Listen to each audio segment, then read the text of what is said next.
షారుఖ్ ఖాన్ కుటుంబంలో అతని భార్య గౌరీ ఖాన్, పిల్లలు ఆర్యన్, సుహానా, అబ్రమాల్ల గురించి అందరికీ తెలుసు.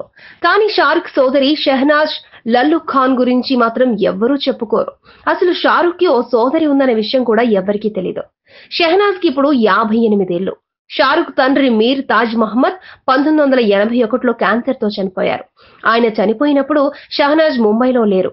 ఆమె తండ్రి మరణ వార్త తెలుసుకుని లండన్ నుంచి ముంబైకి వచ్చారు. తండ్రి భౌతిక కాయం చూసి ఆమె మూర్ఛపోయారు. అప్పటి నుంచి షెహనాజ్ డిప్రెషన్ లోకి వెళ్లిపోయి బయటికి రావడమే మానేశారు. ఇప్పుడు షెహనాజ్ ప్రస్తావన ఎందుకు వచ్చిందంటే, ఇటీవల షెహనాజ్ పని నిమిత్తం బయటకు వచ్చారు. అప్పుడు మీడియా ఆమె ఫోటోలు తీయడంతో వైరల్ గా మారాయి.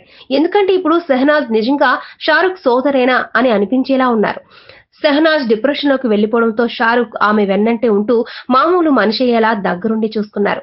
ఆయన దిల్వాలే దుల్హనియా లే జాయేంగే సినిమాలో తుజ్ దేఖాతో పాటు చిత్రీకరిస్తున్నప్పుడు షెహనాజ్ షూటింగ్ దగ్గరలోని హాస్పిటల్లో చికిత్స పొందుతున్నారట. ఇప్పుడు ఆమె షారుఖ్ ఉంటున్న ముంబైలోని మన్నత్ నివాసంలోనే ఉంటున్నారు. అయితే ఇంట్లో అందరితో కలిసి ఉంటున్నారన్న మాటే కానీ ఇప్పటికీ తండ్రి మరణాన్ని జీర్ణించుకోలేక తన గదిలో ఒంటరిగా గడుపుతున్నారట. ఈ వీడియోపై మీ విలువైన కామెంట్స్ ని మాతో షేర్ చేసుకోండి. అండ్ ఇంకో విషయం, సబ్స్క్రైబ్ చేయడం మర్చిపోకండి.